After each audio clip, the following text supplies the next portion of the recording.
just a reminder, when people ask me, what is your problem with Ezra Klein's opinion? Okay. Can I offer one up? Him saying, for example, a few months ago that Charlie Kirk? No, well, that was bad. But also that was bad. But that Mary Gluesenkamp-Perez and Jared Golden should have as much say in the future of the Democratic Party as Zoran Mamdani and Bernie Sanders. Those two absolutely horrific Democrats voted for an increase in ICE funding after the Renee Good shooting. And then both Golden and Gluesenkamp-Perez, they weren't shamed like Swazi was into changing it, just voted for the continuing resolution for DHS Golden, funding. to be fair, Jared Golden, he's retiring. Oh, so he can't be the future of the Democratic Party, right? Because he's not going to even be in Congress anymore. It's a little weird. But he could be at Welcome Fest 2026. And Gluesenkamp, I mean, God knows where she's going to be in 6 months. But this is what I find fascinating. And I think that I want you to try and ignore what his opinion actually is in this, because it's obviously blinkered. But think about how it was formed. Mm-hmm. This was from when was this? 6 months ago. 6 months ago, right? And so I just ask yourself more than 6 months ago. This is July of 2025, but 7 months, 8 months. Ask yourself, how was this opinion formed? Go ahead. I think I should say, before I start this episode, where I am on the Epstein story. If you force me to give you my best guess, given what we know, I think this guy had a lot of very powerful friends. I think this guy was a predator and a pedophile on an extraordinary scale. And I think those sides of his life were mostly separate. I don't think there is a list of bold-faced names somewhere. The reason I don't think there's a list is there's been a lot of big law firms hunting for cases here. There is a lot of money to be made in suing anyone connected to Epstein. No. Very, very powerful firms, to say nothing of big media organizations, firms and organizations that have the money to hire the best investigators, the best journalists. They're just not finding it. Does that explain everything? No. Does it resolve everything? No. Does a plea deal Epstein got in Florida look weirdly sweet?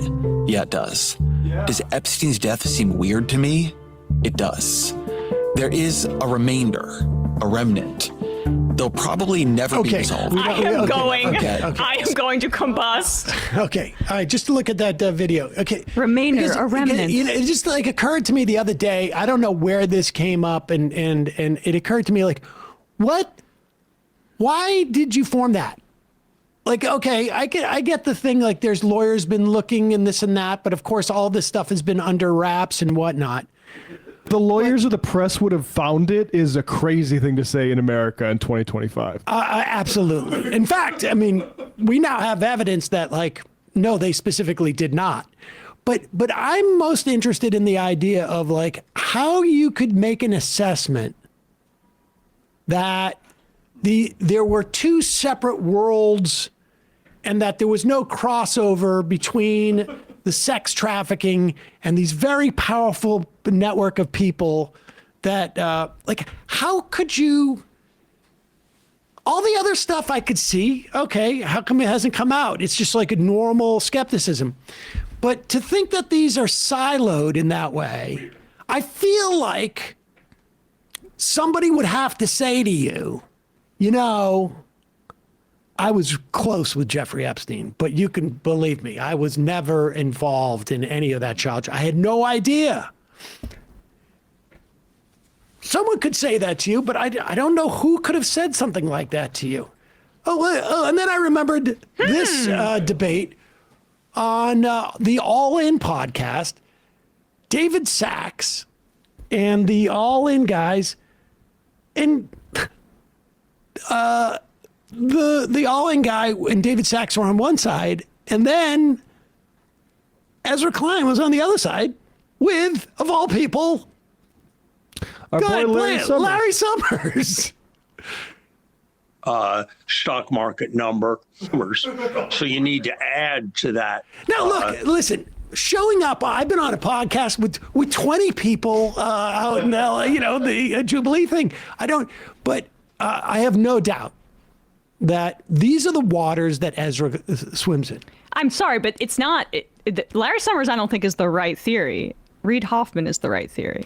I mean, because of his connections to Epstein and abundance being their pet project together. It could very well be, but the point being, whether it's probably both. Sure. And the point is that this again is what informs his worldview on these things, and he is going to maintain now, probably less so now. I don't think Larry Summers has much of a future in this stuff. Let's hope. But this is where, you get perspectives on what the Democratic Party should do. Again, this goes back to he's not part of a group. He's just talking about it is the sensible thing to do. That's how the world works. To open up the door to anti-abortion people being celebrated in the Democratic Party, or to perceive Charlie Kirk as doing politics the right way, or to make this pronouncement about these probably groups didn't combine. But you know what? It may be it's irrelevant whether Larry Summers was, I shouldn't say irrelevant, but whether Larry Summers was involved in the child trafficking or is in some instances not the point as to what was going on in a world where all of these people skirting above the rules and have a completely different perspective on how the world operates. I was in college when I heard about Epstein and the Lolita Express, because it came out in the context of Hillary Clinton versus Barack Obama's primary thing. So all these guys that have been messaging him after that, like Elon, for instance, saying hey, can I one of the wildest parties? Or there's Jason Calacanis, who was on that great tariff debate too, unless I'm mistaken, or no, David Sachs was, but in this all-in sort of circle. Calacanis has a bunch of emails with Epstein about Bitcoin. But if Ezra were to admit that Epstein's sex trafficking was a part of a larger part of him being essentially a elite fixer and connector of the billionaires and capitalists throughout the world connected to intelligence networks and also big banks and wealthy financiers and arms dealing and all of that kind of stuff, he would have to implicate his benefactor or business associate, Reid Hoffman, in wrongdoing. And also he would have to admit that the system is fundamentally broken and undemocratic. When you bring up where Epstein came up and when it was relative to the Clintons, there's a whole rotted Democratic Party core that chose to bury that sort of attack and the populist appeal that came with it to maintain these actual systems as opposed to challenging them. They punted on this story deliberately, and Ezra Klein represents that class. Neera Tanden from the Clinton orbit, which is that's a shorthand for who's been doing this. Neera Tanden put Larry Summers on Project 2029. Yeah. And by the way, she's still invited regularly to talk about Democratic politics. The idea that we've moved on from this. On CNN, we were on the same side on that panel. I saw her tweeting positively about Bernie Sanders yesterday. Yeah, which not is just enough. now. Amen. Not enough. She said amen, brother. I don't not think enough. Bernie would consider you guys bros, but this element of they didn't overlap. Well, they did to Jeffrey because he had pictures of all these guys all over everywhere for all of his victims to see, so that when they thought, and this is testimony, this is something that I've been saying for like a decade at this point about this, but to see FBI agents say like, yeah, he actually used this as a sort of signal to these women or young girls that, hey, I'm connected. You can't go out. You can't go outside the lines. You can't tell those to anyone, because guess what? There's a picture of Bill Clinton, and guess what? He just was on my plane, and all these other, Steven Pinker, all these other people that like they might say like, oh, you know, I didn't have anything to do with that. If you had anything to do with this guy beyond like 2003, wasn't that the original like story? Whenever the story came out, like, you're suspicious. It's a huge problem. It actually destroys your credibility. Yeah, and I think, you know, we've spoken about this before, about how the Democrats ring hollow when they talk about democracy, and how that message has essentially completely failed to yield them anything more than Biden winning in 2020 and temporarily stopping the bleeding of this Trump era. But when you're not committed to democracy internally, whether it's like pursuing a genocidal policy that less than 10% of your base approves of by sending money to Israel, whether it's we are not going to hold any primary like debate about this elderly candidate that has very low approval ratings, we're going to shut out that entire process and ensure that we move forward with this candidate, regardless of this mass discontent or unease within the party. But it's even bigger than that. Protecting a network of like undemocratic elite, like an elite cabal largely, right, throughout the world that is making these kinds of decisions and circumventing democracy. We saw that Peter Thiel, Jeffrey Epstein exchange, where they talk about building a new world order based on breaking down democratic institutions and factionalizing people.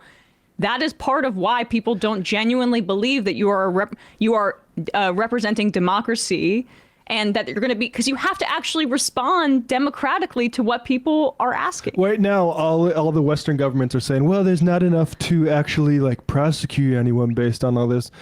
That's not really the question. Isn't whether the law should get involved. All these people, like whether it's Peter Mandelson, Lord Mandelson, these people need to be rejected out of politics, and whether that's through like the law locking them up or a press that's responsive to things, and not like the New York Post saying, hey, Jeffrey Epstein, was he secretly a Russian agent? Like, these obvious lies.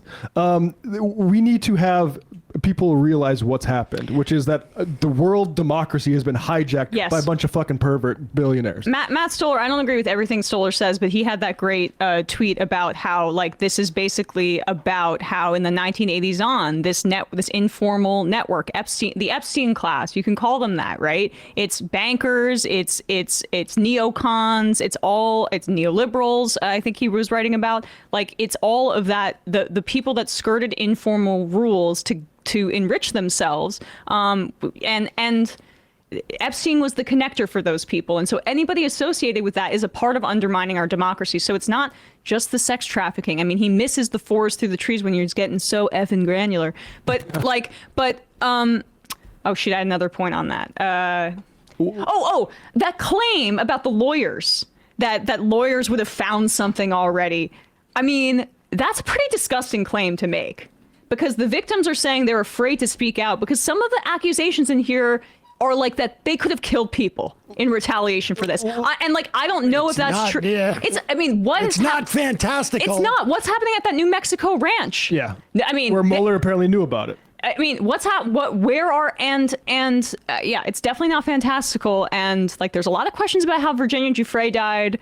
And I mean, it goes deeper. I mean, look at the way Epstein talks about lawyers and like different law agencies. Well, look what happened to Epstein. Yeah. Right, exactly. But like Epstein, when people are in trouble, like owner of the Patriots or whatever, it's all hands on deck. Let's see, which law firm do we go to where we can game the fucking system? It'd be nice to have Vox do a goddamn explain. I know he's not at Vox anymore, but do an explainer about how rich people aren't actually subject to our sort of criminal laws. Here's just another thing about this, though. Once in the residence, the recruiter and Epstein would work in concert to impress and intimidate the young female with displays of vast wealth, including having employees that were butlers and maids formally dressed around the house. They would also strategically place photographs of very powerful political and social figures amongst photographs of art displaying nude females in an effort to normalize the sexual abuse. Anybody who had any kind of association with that guy, even if it wasn't to get massages, which again, like I'm not going to vouch for anybody didn't get a massage, but even if it was just to take a fucking flight, you were used by him to for this incentive structure that he used to victimize women at a industrial scale. I have one more point on this, and then I will wrap up. But this should probably shatter anybody's illusions about like what Ezra Klein's role is in politics. He is there as a guard dog for the very Epstein class that we are saying is rotting our society. They're burning our planet. They're abusing girls. Like, I mean, just think, like, these are men that have so much financial dominance throughout the world. And they reify their narcissism through raping vulnerable girls, and it's really deeply disturbing. And or through like skirting laws so that they can enrich themselves. And Epstein was allowed for that to happen. That's what his role was. And what Ezra has done is said, liberals, don't look too closely at the systems that have brought us Donald Trump. Right. Don't look too closely and critically at the systems that are undemocratic, that people feel shut out of that they support this absolute maniac over and over again. Like, this ideology is as essential to the thriving of fascism and Trumpism as Trumpism itself. But I mean, Reid Hoffman seems like a nice guy. I guess. I'm joking. Yeah, I'm just trying to. He made a great website called LinkedIn that apparently he gets to discuss be at the seat for democracy now because he made a fucking resume website. Out west, New Mexico resident here. It's absurd. Law enforcement never raided it. It's been sold to an undisclosed owner as of 2023. This year, we have a state house committee investigating his connections in New Mexico. Well, the lawyers and the media would have exposed it if there was anything to it. So, rest easy. Trust our institutions. I mean, right? Yeah. Meanwhile, I'm gonna do a Zoom call with Larry fucking Summers. I mean, I think more importantly, like, he is informing my worldview on something that, like, I couldn't possibly speculate on. Like, he had to get out in front there and say, these are separate worlds. Yeah. Clearly being, like, this is Larry Summers anticipating this stuff is going to come out. I'm all over there. I used to email him all the time, and I just want to get out ahead of this and introduce the notion into the public that there could be separate silos. Now, maybe there were. Maybe there weren't. But, like, do you not realize that you are being played? That someone intimately involved in the scandal is asking you and setting the the predicate out there so that when this information is received, you don't have to do the work of, like, conceiving that there could be separate silos. And I don't know if he knew that's what he was being used as, a tool in that way, right? Or if he's willing to do his inclination because that gives him access to these things. But people should understand that is the waters in which he is coming from. That is the water in which, and that's what gets him to be in that position at the New York Times. The infinitely credulous Ezra Klein. Bingo Dango, has there been anything coming out of the files about Scalia? Always found his death and what he was up to suspicious. I don't find Scalia's death to be terribly suspicious, and that was... suspicious is how it was never capitalized on. Yeah. Ryan Edwards, $50 says Schumer's in the files and trying to pull a Trump to distract with a funding fight and son in Venezuela support. I don't. I just searched J-Mail. Scalia dying is a holy shit, very big deal, and timing could not be worse. Wow. Jeffrey says shame. Oh my God. And that is Obama's former lawyer. Remler. Yeah. What? Yep. Yup. Bro, can Obama... Hey. Are you kidding me? Timing could not be worse. Oh, I wonder if this has to do... Because when Scalia died, there was a big case. I can't remember the name. It's so embarrassing. I can't remember the name of this case because we did about 40 shows on it. About agency fees for unions. And it was the when he died, it gave the unions another 6 to 8 months before this. And I wonder if that's what she's talking about. Principal Deputy Counsel, and then White House Counsel to President Barack Obama. Yeah. What was the case? Fredericks versus California Teachers Association? I think it was Fredericks. And then ultimately it got resolved in Janus, I think it was. Yeah, Janice Yes, versus Janice. Ada. Look, there's a good That podcast. is when Scalia died. I remember this because I was like, the Frederick case is no longer a problem. Unions have been saved. God literally came down and saved the unions for an extra 6 months. I would imagine that's what she's talking about. This is DropSite's website, right? Jmail? I'm not sure. I believe it is. Yeah, this is fantastic. I mean, come on. DropSite. My name is Ali Rahman. Oh, sorry. I got something started playing. DropSite put together this like searchable Jmail thing, jmail.world, and you can search the Epstein documents in like a format that looks like Gmail. Does Obama want to take a break from listening to Vox podcasts to maybe try to clean house on some of these folks? Like like this is crazy. I would have never thought. I didn't recognize that name. The thing where Michelle Obama's anti-Semitism like advisor or whatever is basically like a psycho that talks about it's all the images of walls of dead babies. Like maybe have something to say besides how we're doing our shopping. Sorry, that might not be DropSite. They might just have used that tool. Just wanted to correct myself. Either way, still very cool. Yeah. The Obamas have really abdicated their responsibility to the public. It's disgusting. I mean, they did it in office too. I heard Michelle Obama on some podcasts like talking about how you have to be really intentional about curating your closet to support Black designers. And it elicited a level of rage in me that probably was disproportionate to the clip.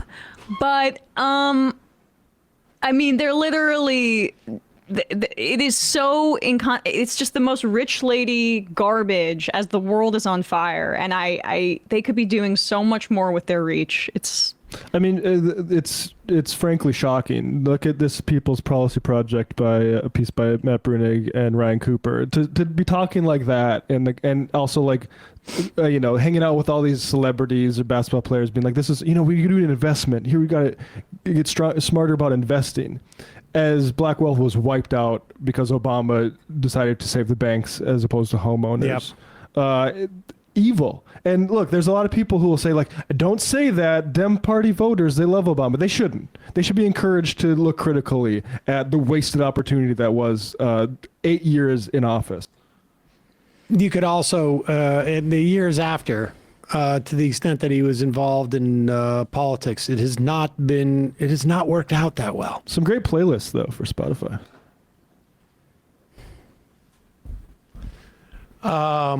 Definitely not Cameron. I love how fucking granular we're getting. Okay. It's late. An internet artist named Riley Walls and a software engineer named Luke Igel created Jmail. Thank you. That's Thank you. amazing. Hey, folks, don't forget to hit the subscribe button and check out our daily show. We do it every day at 12 p.m. Eastern for about 2.5 hours. We even take phone calls. You should check that out.